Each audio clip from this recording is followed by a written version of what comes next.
Hello दोस्तों, most welcome to all of you on this platform. मैं doctor Kumar बैंक एक बार फिर से आप सभी लोगों का मोस्ट वेलकम करता हूं और मुझे उम्मीद है आप सभी लोग बहुत अच्छे होंगे। तो आज एक बहुत महत्वपूर्ण टॉपिक पर हम लोग डिस्कशन करने जा रहे हैं और डिस्कशन इसलिए भी महत्वपूर्ण हो जाता है क्योंकि आईएएस के लिए 500 नंबरों की बात होती है। मुझे उम्मीद है अब तक आप मेरा इशारा समझ गए होंगे। हम लोग वैकल्पिक विषय के चुनाव की बात करने जा रहे हैं। आखिर कौन सा वैकल्पिक विषय अच्छा होगा? एक समस्या तो रहती है। जो बिगिनर्स हैं उनके लिए तो ज़्यादा परेशानी की बात नहीं है क्योंकि अभी वो बिगिनर्स हैं, अभी इन्होंने सब्जेक्ट का चयन किया नहीं होगा। तो आज इस वीडियो को देख करके आप बहुत कुछ समझ सकते हैं, सीख सकते हैं। जिन लोगों ने हड़बड़ी में किसी गलत विषय का चयन कर लिया है उनके लिए भी ये बहुत अच्छी क्लास है और वो इसके ज़रिए जान सकते हैं कि हमें आगे कैसे अपने आप को इम्प्रूव करना है। और जिन लोगों ने आज से 4 साल 5 साल पहले जिस विषय को चुना है और उसमें बार-बार उनके मुख्य परीक्षा में नंबर कम आ रहे हैं, तो वे भी इस क्लास के ज़रिए समझ सकते हैं कि गलती कहाँ हो रही है। तो आज की क्लास से हम लोग 3 तरीके के एस्पिरेंट्स को टारगेट करेंगे। एक तो जो अल्ट्रा मैच्योर हो गए हैं, 4 साल 5 साल से लगातार तैयारी कर रहे हैं, मुख्य परीक्षा भी दे रहे हैं, लेकिन उनके वैकल्पिक विषय में नंबर कम आ रहे हैं। दूसरे एस्पिरेंट्स वे होंगे जिन्होंने अभी 1 साल 2 साल पहले सब्जेक्ट ऑप्ट किया है मगर समझ नहीं पा रहे हैं, लिख नहीं पा रहे हैं, कोर्स की समस्या है, उनके मेंटर उनको टाइम नहीं दे रहे हैं, वे अपनी बातों को कह नहीं पा रहे हैं, उनके लिए भी ये क्लास है। तीसरा वे एस्पिरेंट्स है जो अभी जर्नी को स्टार्ट कर रहे हैं, just they are going to start their journey, उनके लिए क्लास है। इट मीन्स बिगिनर्स के लिए जो अभी कुछ भी नहीं जानते। तो मेरे लिए तो ये बिगिनर्स सबसे अच्छे हैं क्योंकि ये कुछ भी नहीं जानते, बिल्कुल उसी तरीके से कि आप अगर किसी रफ पेपर पे लिखेंगे तो कहाँ लिखेंगे, ये लिखने की समस्या होगी। अगर आपको एक प्लेन पेपर दे दिया जाए तो आप कहीं भी लिख सकते हैं। तो बिगिनर्स मेरे लिए उस प्लेन पेपर के जैसे ही हैं, इनको मैं जो भी समझाऊँगा ये अच्छे से समझ जाएँगे। तो आईएएस की मुख्य परीक्षा में एक जो बड़ा वरदान है वो है ऑप्शनल। और ये बहुत अच्छी बात है कि ऑप्शनल अभी आपके पास है और 500 नंबर की लॉटरी है आपके पास। जीएस में अगर आप कम अच्छा भी करें तो ये 500 नंबर की लॉटरी आपकी रैंक लगा सकती है। और आपने देखे यूपीएससी जर्नी में बहुत सारे परिवर्तन हुए, बहुत सारे चेंजेस हुए। इंटरव्यू का रोल थोड़ा सा कम हो गया है, हालांकि अभी भी रोल है, लेकिन ये मान के चलिए कि अगर आप इंटरव्यू दे रहे हैं तो 25 to 30% मार्क्स आपको तो 100% मिलने ही मिलने हैं। तो सारा फोकस कहाँ होना चाहिए? हमारी मुख्य परीक्षा में मार्क्स कैसे बेहतर आएंगे।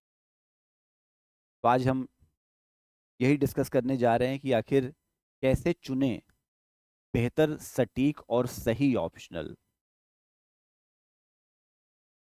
और पहले ही मैं एक डिस्क्लेमर कर देता हूं कि इस क्लास का मेरा ये कतई मतलब नहीं है कि मैं जो विषय बताऊं उसे ही आप चुनें। आप अपने विवेक से रैशनल होकर के लॉजिकली चुनाव कर सकते हैं। हाँ, ये अलग बात है कि मैं सोशियोलॉजी ऑप्शनल की बात करूंगा और तर्कों के साथ बात करूंगा। तो फिर आप ये तय करिएगा कि क्या जो सर बात कह रहे हैं वो सही है या गलत है। ठीक है? तो चलिए स्टार्ट करते हैं। तो हमारा जो टॉपिक है आज का वो ये है कि यूपीएससी ऑप्शनल सब्जेक्ट कैसे चुने।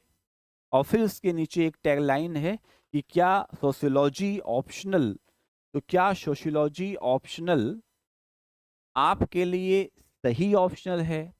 क्या सोशियोलॉजी आपके लिए सही ऑप्शनल है? ये एक बड़ा सवाल है। जबकि बहुत सारे विषय आपके पास हो सकते हैं। Political science, international relation, PSIR भी एक अच्छा ऑप्शनल है। ज्योग्राफी भी बच्चे बहुत लेते हैं, हिस्ट्री भी लेते हैं, एंथ्रोपोलॉजी भी लेते हैं। तो इस बात को पहले समझिए कि जब हम लोग आईएएस मेंस की बात करते हैं तो वहाँ पर 500 नंबर की बात करते हैं। यानी हमारे लिए ये 500 नंबर बहुत महत्वपूर्ण हैं।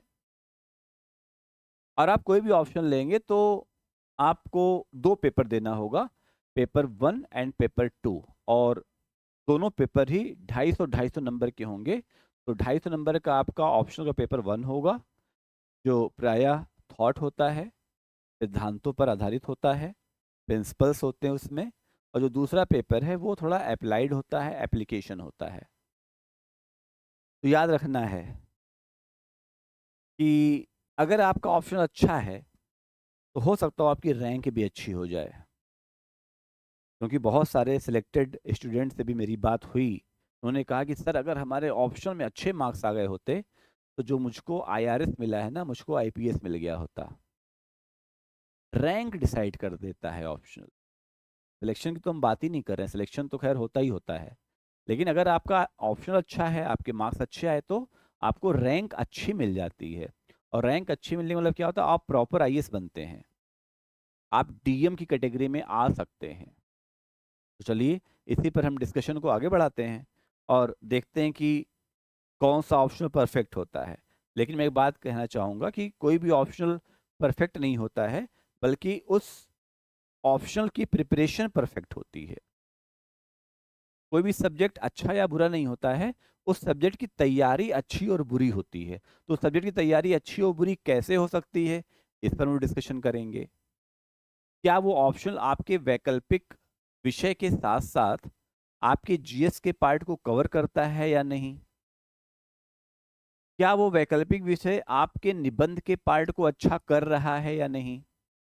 ये सारी बातें आज के इस क्लास में होंगी। सब लोग ध्यान से हमारी बात को सुनेंगे। तो देखते हैं कि हम लोग पिछले कुछ वर्षों में देखेंगे कि ओवरऑल स्कोरिंग ऑप्शनल है कौन सा, और जब आप स्कोरिंग ऑप्शनल ढूंढते हैं तो यहीं पर सबसे बड़ी गलती हो जाती है। जैसे आपने कहा अरे ज्योग्राफी में तो उनके 350 नंबर आ गए थे, 500 में 400 नंबर आ गए थे, और आपको ज्योग्राफी पढ़ने में बिल्कुल अच्छा नहीं लगता, लेकिन स्कोर ज्योग्राफी में अच्छा आ रहा था तो आपने ज्योग्राफी ले लिया। आपने देखा अरे वो तो मैथमेटिक्स है, आईआईटीएन है, उसके मैथमेटिक्स में अच्छे स्कोर आ गए, अब आपको मैथ का गुणा भाग आता नहीं है, आपने मैथमेटिक्स ऑप्शन ले लिया। तो ऑप्शनल का चयन स्कोर के बेस पे नहीं होना चाहिए। फर्स्ट ऑफ ऑल समझ के आधार पर होना चाहिए। आपको अच्छा क्या लग रहा है पढ़ने में, मजेदार क्या लग रहा है, आप किसमें अच्छा सोच पा रहे हैं। मैं इस बात को हमेशा मानता हूँ।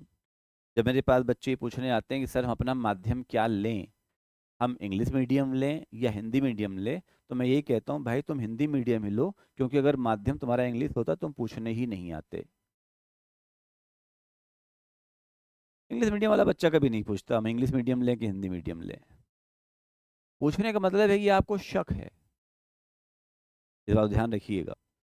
अगर आप कुछ पूछ रहे हैं तो आदमी पूछता कहाँ है? जहाँ वो शक होता है। अगर आपकी समझ किसी विषय में अच्छी है तो आप किसी से पूछेंगे ही नहीं कि मैं ऑप्शनल कौन सा लूं, आप उसी ऑप्शनल को अपना रखेंगे। मैं आपको अपनी कहानी बताता हूं।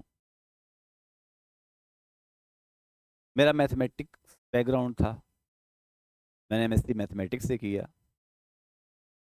फिर मुझे ऑप्शनल रखने के दौरान तमाम लोगों ने कहा हिस्ट्री रख लीजिए, किसी ने कहा ज्योग्राफी रख लीजिए। मेरे सर ने मुझे सजेस्ट किया कि अगर आप मैथमेटिक्स नहीं रखना चाहते हैं तो मैथमेटिक्स जैसा ही बैकग्राउंड इकोनॉमिक्स का है, आप इकोनॉमिक्स पढ़ के देख सकते हैं। उन्होंने ये नहीं कहा कि आप रख लीजिए। तो जब पहली दफ़ा मैंने माइक्रो इकोनॉमिक्स पढ़ा मुझे बड़ा अच्छा लगा, क्योंकि माइक्रो इकोनॉमिक्स से काफ़ी ग्रैफ थे, X axis Y axis triangles, ये सब मुझे बड़े अच्छे लगते थे, और मैंने फिर इकोनॉमिक्स ऑप्शनल को चुन लिया। और जब मैं प्रिपरेशन करता था तो फिर 2 ऑप्शन हुआ करते थे, आपको 2 विषय चुनना होता था, तो एक तो रख लिया हमने, जबकि मेरा बैकग्राउंड कभी इकोनॉमिक्स था ही नहीं। फिर भी मुझे इतना अच्छा लग रहा था, इतनी समझ आ रही थी कि आज मैं इकोनॉमिक्स से डॉक्टरेट हूँ। अब आप इस डिफरेंस को देखिए। फिर जब मैंने पढ़ा जीएस के सारे सेगमेंट्स को तो मुझे सोसाइटी बहुत अच्छी लगी, तो मैंने फिर एक सोशियोलॉजी ऑप्शनल बनाया। कहने का सेंस ये है कि ये अप टू यू है, आपके अंदर की बात कोई बाहर के व्यक्ति नहीं जानता। हाँ, हम आपको बता सकते हैं कि इस ऑप्शन से क्या आपको फायदे होंगे, क्या नुकसान होंगे, और ओवरऑल जो स्टूडेंट्स हैं, जो एस्पिरेंट्स हैं, जिन्होंने सिलेक्शन लिया है, तो उनके बीच कौन सा पॉपुलर ऑप्शनल है, ये देख लेते हैं। तो पॉपुलर ऑप्शनल देखा जाए तो सिलेबस वाइज जीएस और एसए को जो इंटीग्रेट करे, जो करंट अफेयर्स के रिलेवेंट हो, उसकी हम लोग बात करें, या हम देखते हैं कि पॉपुलैरिटी कितनी ज़्यादा है किस ऑप्शनल की, तो ये एक डेटा हमने बनाया है पिछले कुछ वर्षों का एनालिसिस करके, ये हमने डेटा बनाया है और लिखा भी है कि स्कोरिंग ऑप्शनल ढूंढने की गलती आप मत करिए। और लोग पूछते क्या हैं कि सर सबसे स्कोरिंग ऑप्शनल कौन सा है, तो कोई भी परमानेंट स्कोरिंग ऑप्शनल नहीं होता है।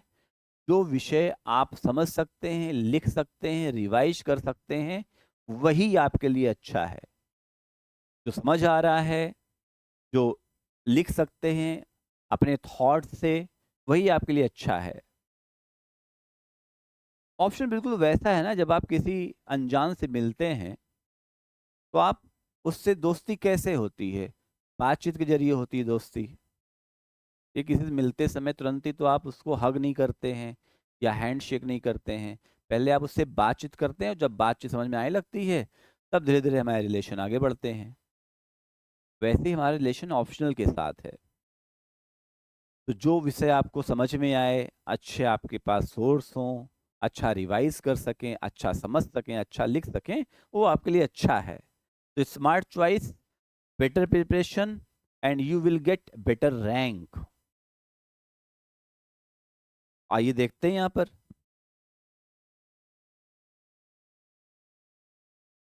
अगर हम सिलेबस वॉल्यूम की बात करें तो जो पहला हमने लिखा है सोशियोलॉजी, ये कौन साइज है, छोटा ऑप्शनल है, बढ़िया है। मैं तो पढ़ा ही हूँ, मैं पढ़ाता भी हूँ सोशियोलॉजी ऑप्शनल, काफ़ी छोटा, बढ़िया, विद इन 90 डेज इसका सिलेबस कवर हो जाता है। दूसरे सब्जेक्ट पर जाएंगे, पीएसआईआर भी अच्छा है, लेकिन थोड़ा सा ये कॉन्साइज से बढ़ करके है, इसका सिलेबस मॉडरेट में आता है, ये थोड़ा टेक्निकल हो जाता है पीएसआईआर। ज्योग्राफी में जाएंगे, वेरी वास्ट। हिस्ट्री में जाएंगे, very vast. Anthropology total technical और मॉडरेट है। तो एंथ्रोपोलॉजी सबके बस की बात भी नहीं है। जिन्होंने बैकएंड में पढ़ा हुआ है या जिन्होंने प्रीवियस ग्रेजुएशन टाइम में पढ़ा हुआ है, उन्हीं के लिए अच्छा है। तो आप इन विषयों में से कोई एक विषय रख सकते हैं। हमने आपको बताया कि सोशियोलॉजी कॉन्साइज है। फिर देखते हैं जीएस और एसए में इसका इंटीग्रेशन कैसा है। तो जीएस और एसए इंटीग्रेशन में सोशियोलॉजी का पार्ट बहुत बड़ा है, वेरी हाई, बहुत ज़्यादा है। और हम बार बार कहते हैं, जब आप सोशियोलॉजी ऑप्शनल पढ़ते हैं तो आप जीएस फर्स्ट में इंडियन सोसाइटी पढ़ते हैं, सोशल इश्यूज पढ़ते हैं। जीएस सेकंड में आप सोशल जस्टिस पढ़ते हैं।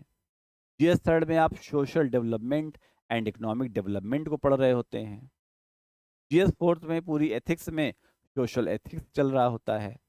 तो कहीं ना कहीं सोशियोलॉजी का जो इंटीग्रेशन है, सोशियोलॉजी का जो लिंकअप है, वो काफ़ी अच्छा है। और फिर आप देखते हैं हर साल आईएएस अपने निबंध में, अपने एस्से में सोशल एस्से जरूर डालता है। इसलिए मैं कहता हूँ कि सोशियोलॉजी का जो इंटीग्रेशन है वेरी हाई, जबकि पीएसआईआर का उससे थोड़ा एक स्टार कम, आप स्टार समझ सकते हैं, हाई है। इसका मॉडरेट है, इसका भी मॉडरेट है और इसका हाई है। तो मेरे हिसाब से आपको सोशियोलॉजी को ऑप्ट करना चाहिए फॉर बिगिनर्स, जिन्होंने अब तक ऑप्ट नहीं किया है। फिर भी मैं आपको कंपेल नहीं कर रहा हूँ, राइट। करंट अफेयर्स की बात करें तो सोशियोलॉजी का रोल बहुत बड़ा है, वेरी हाई। पीएसआई का थोड़ा सा कम है, इसका और कम है। ये लो टू मॉडरेट है, ये हाई है।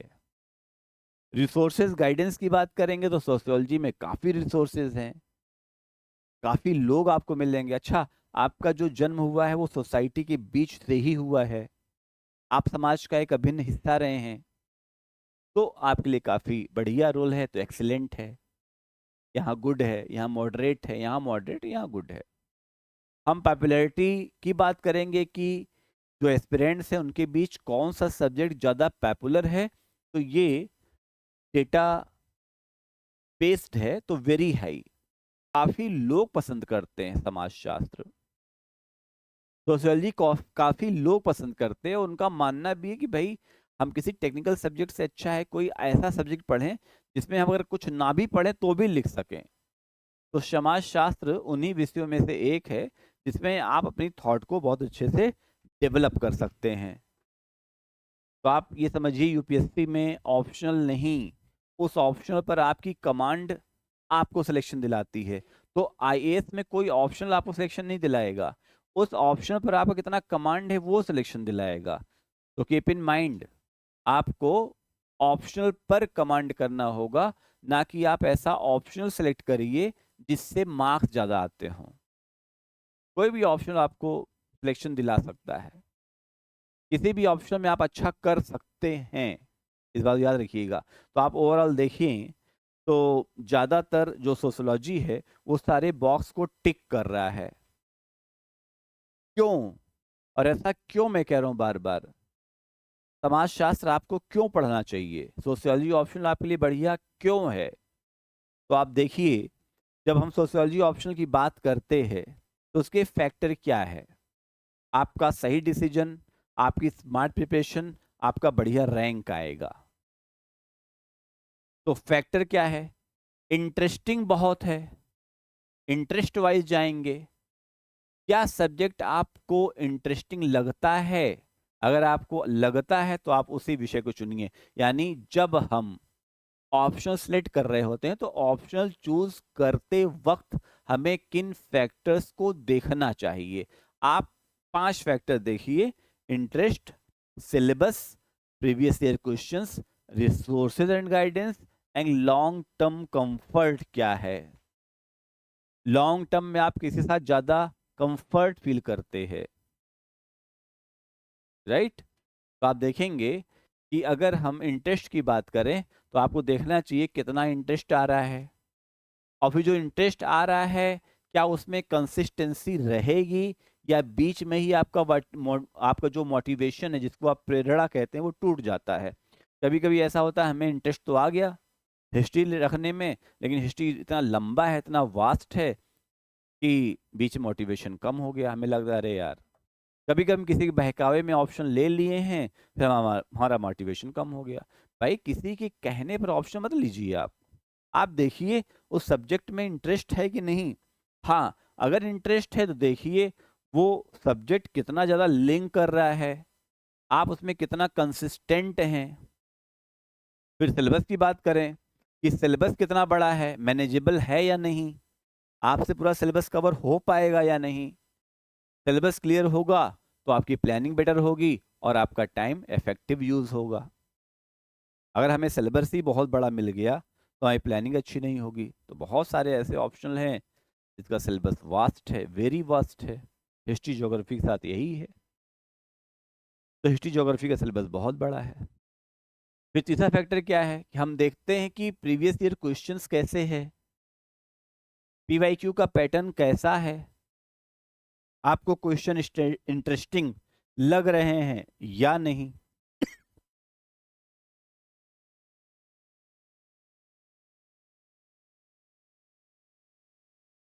पीवाईक्यू देखा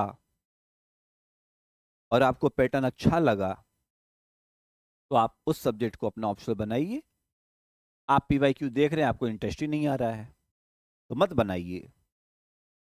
फिर पीवाईक्यू सब्जेक्ट की डेप्थ, ट्रेंड और आपकी कंफर्ट लेवल को दिखाते हैं। तो आप सोशियोलॉजी अगर ऑप्ट करते हैं तो सोशियोलॉजी का पीवाईक्यू देखिए। सबसे पहले आप उसका सेकंड पेपर देखिए, इंडियन सोसाइटी को देखिए आप कर पा रहे हैं या नहीं। आप खुद ही कहेंगे मुझे तो बड़ा अच्छा लग रहा है, मेरी बात जैसे हो रही है।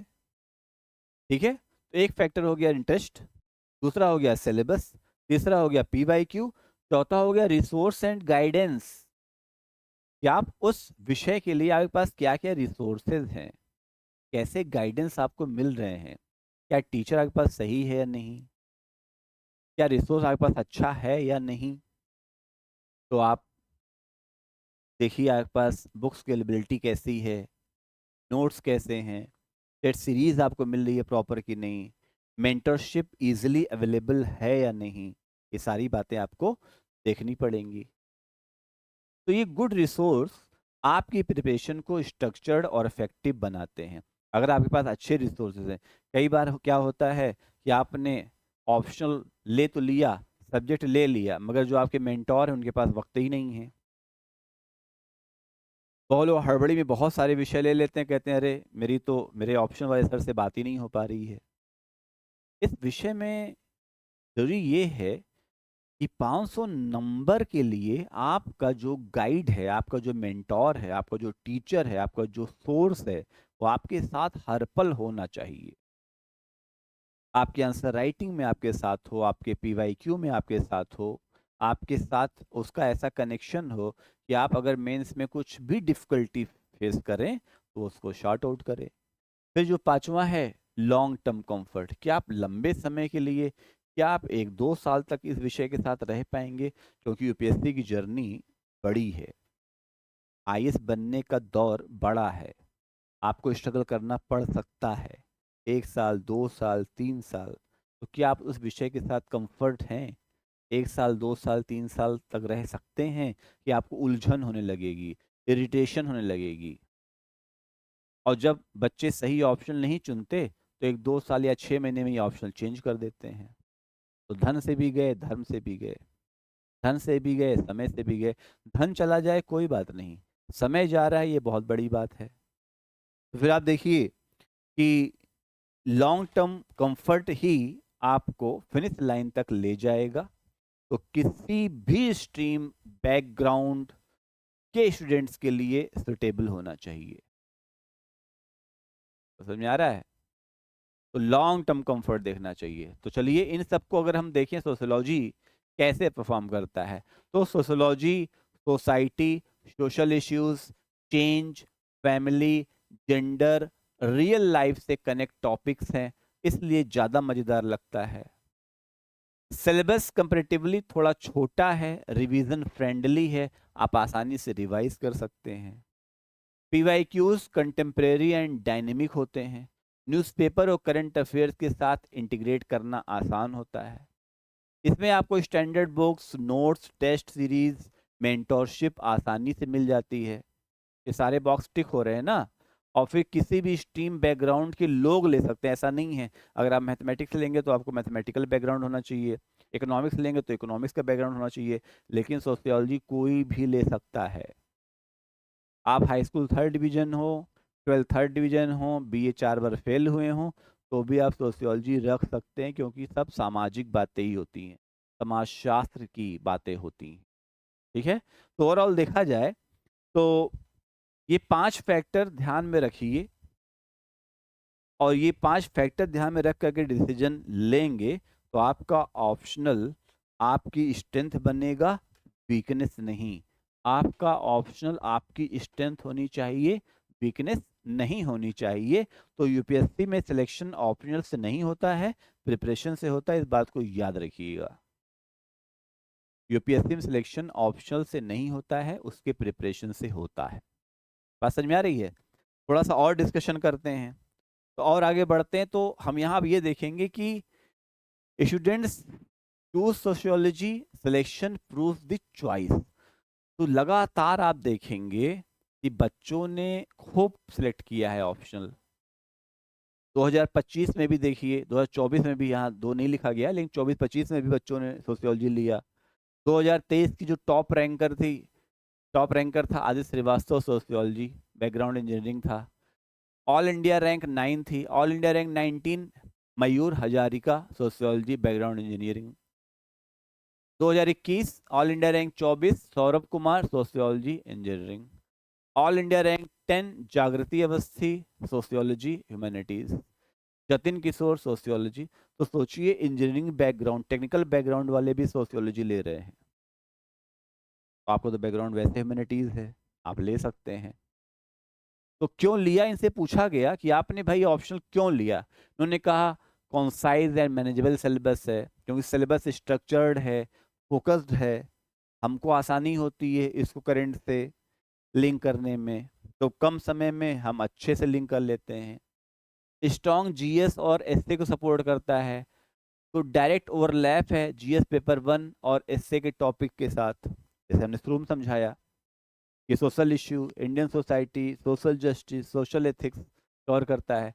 करंट अफेयर्स साथ इंटीग्रेशन है, highly relevant to contemporary social issues and real life example के साथ कनेक्टेड है। फिर गुड रिसोर्स एंड गाइडेंस है, क्वालिटी बुक्स हैं, नोट्स हैं, टेस्ट सीरीज है, मेंटोर्स भी आसानी से मिल जाएंगे आपको। फ्लेक्सिबल फॉर ऑल बैकग्राउंड्स है, इंजीनियरिंग के हों आप, मेडिकल के हों, ह्यूमैनिटीज़ के हों, सबके लिए आसान है। इसलिए सोशोलॉजी की पॉपुलैरिटी ज़्यादा अच्छा है, ज़्यादा बढ़िया है। ठीक है,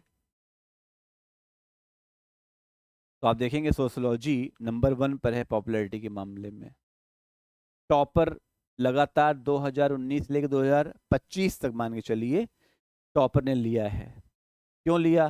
सिलेबस साइज मॉडरेट है और सबके सिलेबस थोड़ा सा लार्ज है ना। जैसे पीएसआईआर का भी थोड़ा सा मॉडरेट टू लार्ज है, एंथ्रोपोलॉजी का मॉडरेट है, ज्योग्राफी का लार्ज है और हिस्ट्री का लार्ज है। Why sociology continues to remain popular. अभी भी सोशोलॉजी क्यों रिमेन बना हुआ है, क्यों बढ़िया बना हुआ है, क्यों पॉपुलर बना हुआ है, रिमेन पॉपुलर? शॉर्टर है and more structured syllabus than many traditional optionals. छोटा है, अन्य विषयों से सोशियोलॉजी छोटा है। साथ साथ डायरेक्ट ओवरलैपिंग होती है इसकी जीएस 1 से और एसए के साथ, इंटरव्यू के साथ। इंटरव्यू में बहुत सारे सवाल आपके पूछते हैं जो सामाजिक होते हैं, तो समाजशास्त्र पढ़ने से समझ अच्छी होती है। इजी इंटीग्रेशन है करंट अफेयर्स के साथ। Suitable for students from engineering, medical, commerce, सबके लिए है। Consistency chosen bye successful UPSC candidates across year, यानी प्रतिवर्ष जिन बच्चों ने सोशियोलॉजी को चुना उनके रिजल्ट काफ़ी अच्छे आए हैं। इवन कि रैंक भी अच्छे आए, रिजल्ट को छोड़िए रैंक भी अच्छे आए हैं। तो हर बैकग्राउंड, चाहे कॉमर्स के हों, चाहे इंजीनियरिंग के हों, मेडिकल के हों, ह्यूमैनिटीज़ के हों, आप सोशियोलॉजी ले सकते हो। तो सोसाइटी को समझो, सोसाइटी में बदलाव लाओ और देश को बेहतर बनाओ। Sociology is not just an optional, it is a perspective for life. It is a perspective for life. तो सोशियोलॉजी कोई ऑप्शनल नहीं है, बल्कि आपके जीवन का एक दृश्य है, आपके जीवन का एक परिदृश्य है। इसलिए भी आप सोशियोलॉजी ऑप्शनल रख सकते हैं। ठीक है, अब थोड़ा सा देख लेते हैं कि क्या सोशियोलॉजी आपके लिए सही ऑप्शनल है या नहीं। कैसे चेक करेंगे? Self check. हमने इसमें 5 इंपॉर्टेंट क्वेश्चन डाले हैं। पहला क्वेश्चन क्या है? क्या आप सोसाइटी और सोशल इश्यू में इंटरेस्ट रखते हैं? क्या आपको लगता है कि सोसाइटी की बातें आपको इम्पैक्ट करती हैं, या सोसाइटी में जा कर के आप कुछ बोलना पसंद करते हैं, लिखना पसंद करते हैं? यस, तो सोशोलॉजी कंसीडर करें। अगर लगता है नहीं, हमें कोई मतलब नहीं है समाज से, अच्छा आईएएस बनने के बाद तो आपको समाज को ही डील करना है, तो मतलब तो हो ही नहीं सकता मतलब ना हो। अगर आपको लगता है कि आपका इंटरेस्ट है तो आप रखिए। अगर आपको लगता है करंट अफेयर्स को आंसर में यूज करना पसंद करते हैं सब्जेक्ट्स को, सोशोलॉजी स्ट्रॉन्ग चॉइस है। क्या आप मैनेजेबल सिलेबस चाहते हैं? सोशोलॉजी सुटेबल है। क्या आप इंजीनियरिंग, मेडिकल, कॉमर्स बैकग्राउंड से हैं? सोशोलॉजी फ्रेंडली है।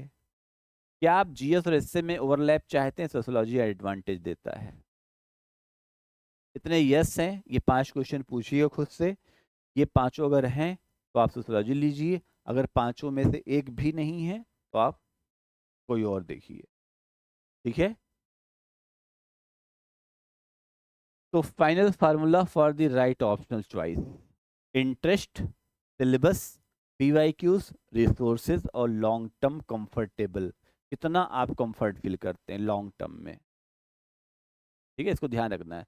तो लॉन्ग टर्म में हम कितना कंफर्ट फील करते हैं, यही हमारे ऑप्शनल का बेस बनता है। सवाल ये है कि डिसीजन कैसे लेंगे। अगर सोसाइटी में इंटरेस्ट है, यस।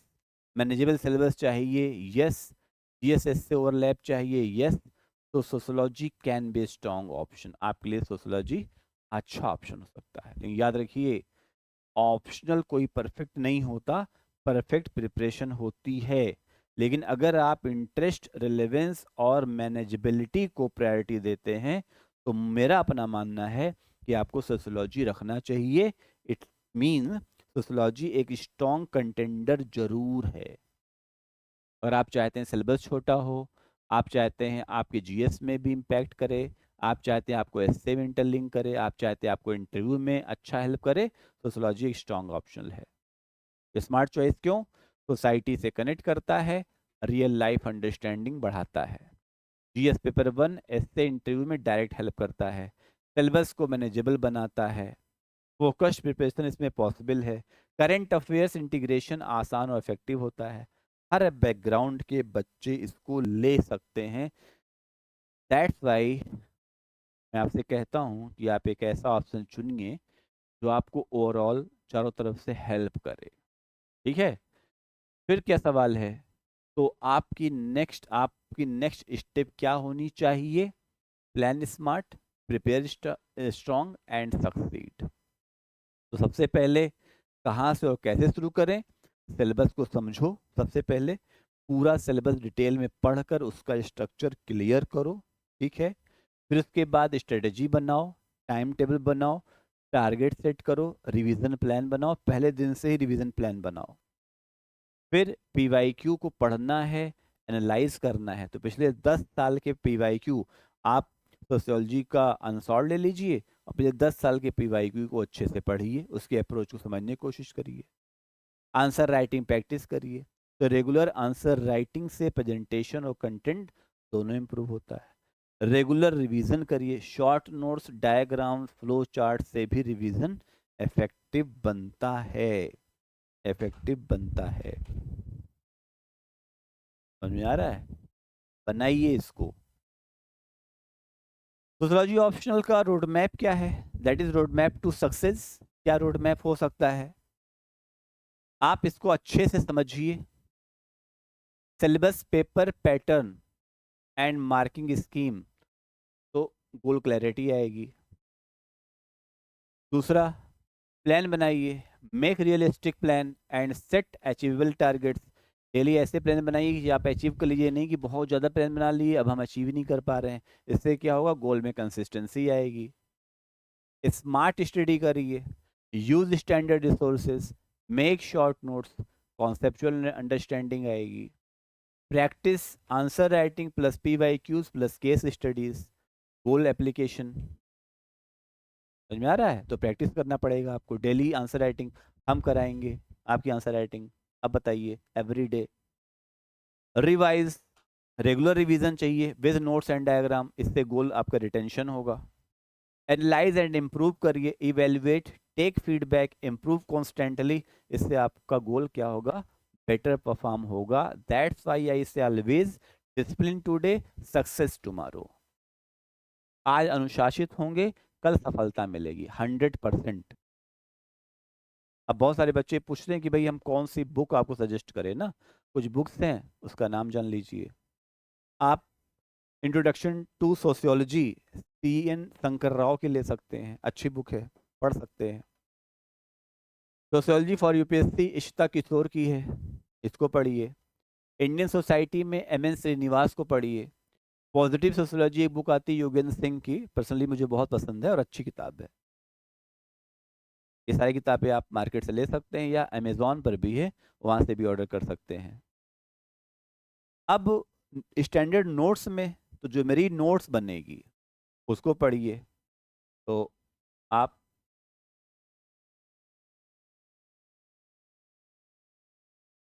कुमार मैंग की नोट्स पढ़ सकते हैं। कर्तव्य IAS, कर्तव्य एजुकेशन के एप्लीकेशन पर नोट्स है, उसको पढ़ सकते हैं। मेरे कुछ लेक्चर्स आपको यूट्यूब पर मिलेंगे, उसको देख सकते हैं। मेरे ऐप पर कुछ लेक्चर्स फ्री हैं, उसको देख सकते हैं। ठीक है, तो आप कुमार मैंग के लेक्चर्स अटेंड कर सकते हैं। और करंट अफेयर से आपको लिंक करना है तो एज यूजुअल द हिंदू पढ़िए। द हिंदू नहीं पढ़ सकते हैं तो इंडियन एक्सप्रेस पढ़िए। PIB सोर्स यूज करिए, प्रेस इंफॉर्मेशन ब्यूरो, सरकारी सोर्स है ना, गवर्नमेंट वेबसाइट से, यहाँ देखिए। योजना कुरुक्षेत्र पढ़िए, इजी है। तो सोशियोलॉजी ऑप्शनल एक अच्छा ऑप्शन हो सकता है। तो इन सारी बातों पर अच्छे से विचार करिए। फिर हमने बता दिया कि आपको किन किन बिंदु पर विचार करके अपना ऑप्शनल ऑप्ट करना चाहिए। ठीक है, तो देखिए, और फिर जल्दी ही हमारा सोशियोलॉजी ऑप्शनल का एक फ्रेश बैच स्टार्ट हो रहा है 2027 2028 के लिए। आपको कम से कम 4 महीने हमारे साथ जुड़ना पड़ेगा, जिसमें हम दोनों पेपर की बात करेंगे, पेपर 1 और पेपर 2। उसी के साथ लिंक करेंगे जीएस का पेपर 1 इंडियन सोसाइटी, जीएस का पेपर 2 सोशल जस्टिस, जीएस का पेपर 3 सोशल डेवलपमेंट और जीएस का पेपर 4 सोशल एथिक्स। साथ साथ ऐसे को भी हम लोग इसमें इंक्लूड करते हैं। तो आप एप्लीकेशन पे जा कर के या यूट्यूब पर जा कर के, वेबसाइट पर जा कर के पता कर सकते हैं कि नोट्स कैसे मिलेगी, पीडीएफ कहाँ आपको मिलेगा, लेक्चर्स कहाँ से मिलेंगे, अगर आप सोशियोलॉजी ऑप्शनल करना चाहते हैं